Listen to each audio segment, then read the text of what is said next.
Ayan, sa sobrang naliw ako sa pagliligo kanina, nalina kasi ng tubig eh. Actually nagdala ako ng yung sample pan, pero wala akong nakuha guys, panay black sand. Ayan o, naggawa pa ako dito ng liguan kanina, kaso hindi ko lang na video. Ayan o, pa ako ng barikada doon. So nagsample-sample ako dyan, wala akong nakuha, panay black sand. So talagang may mga area talagang meron, at meron din talagang wala. Kahit meron mang maraming black sand, ito maraming black sand kasi ito guys, kaso wala akong nakita. Yan guys oh.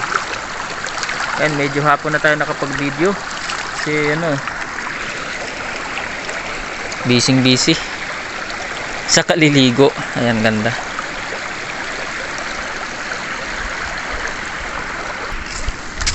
So ngayon guys, pauwi na ako.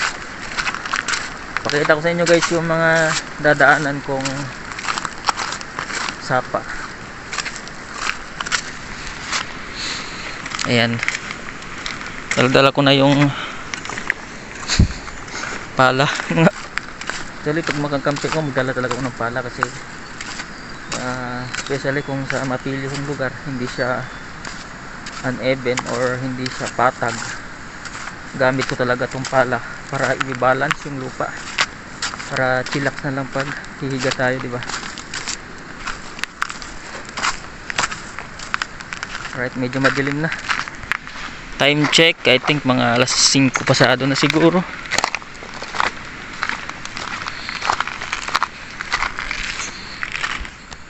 Dito sa ilog na ito guys, mandaming tumutubong ito. Ganyan o, parang pine trees siya, pero hindi ito pine trees. Ayan o.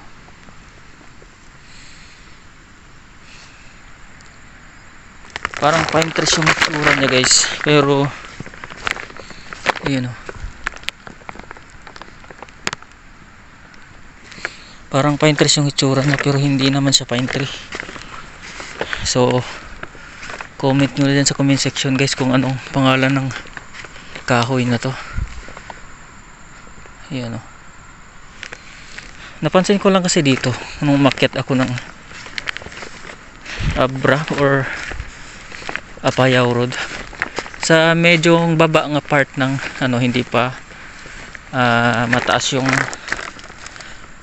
bundok, mga eto muna yung bumungad sa amin, sa akin pala. Yan o, mga nang ganitong kahoy, parang pine trees siya, pero hindi siya pine trees.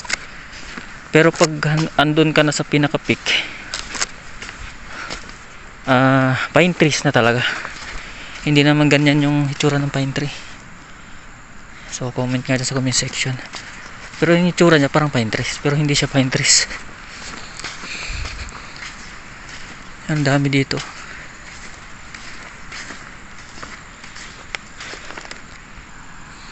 Ayan guys, doon tayo galing sa creek na yon. Ganda ng kabundukan dito. Ayan o. So doon pataas guys, andun yung Hercules Mine ng Nueva Ecija.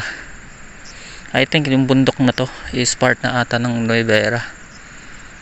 Ito naman yung Sulsona siguro.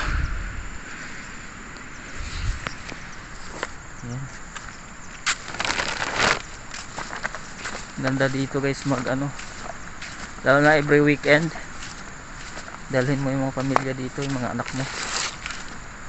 The best dito, malamig yung tubig, tsaka at the same time pwede ka pa makakuha ng isda like yung eel na makukuha sa sapa, tsaka yung udang ata meron ata dito.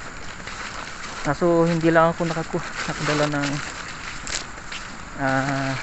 Google, yung pang underwater goggles pala, goggles tayo na yan, kaya hindi tayo actually hindi na naman talaga isda yung nakita ko dito eh. Nagsample talaga ako dito, sinampulan ko yung mga black sand dito, malay mo meron, di ba? So ayan, malapit na tayo sa sinasabi kong sapa na tatawirin natin. Ayan o, naririnig nyo yung ragasan ng tubig. Ito na yung sinasabi kong sapa guys na tatawirin natin.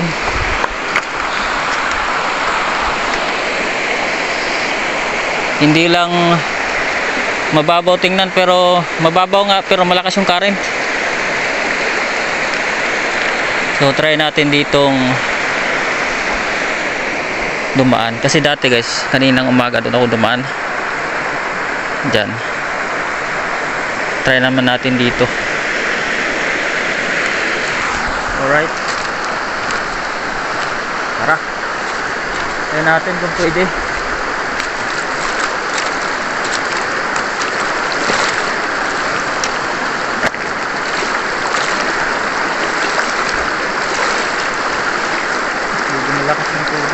Tignan nyo guys, diba?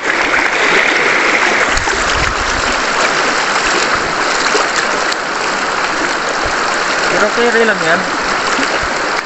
Mabigat naman tayo, kasama na rin yung dala natin, mabigat rin.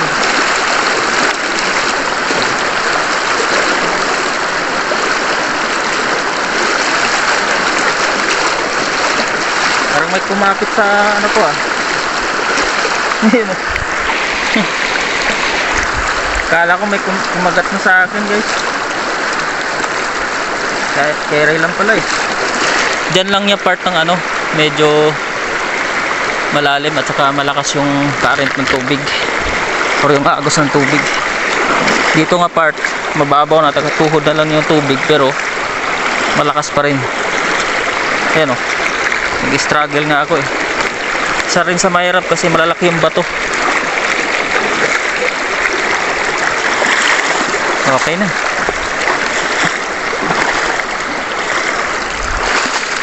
Diba? Basic lang.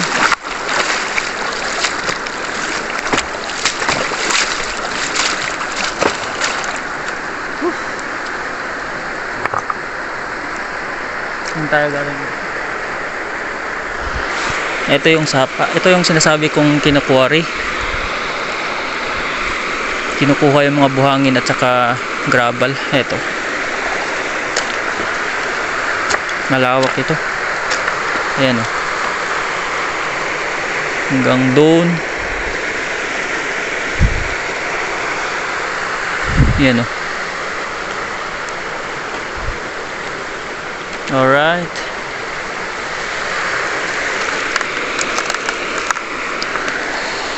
Ganda yung bundok na yun.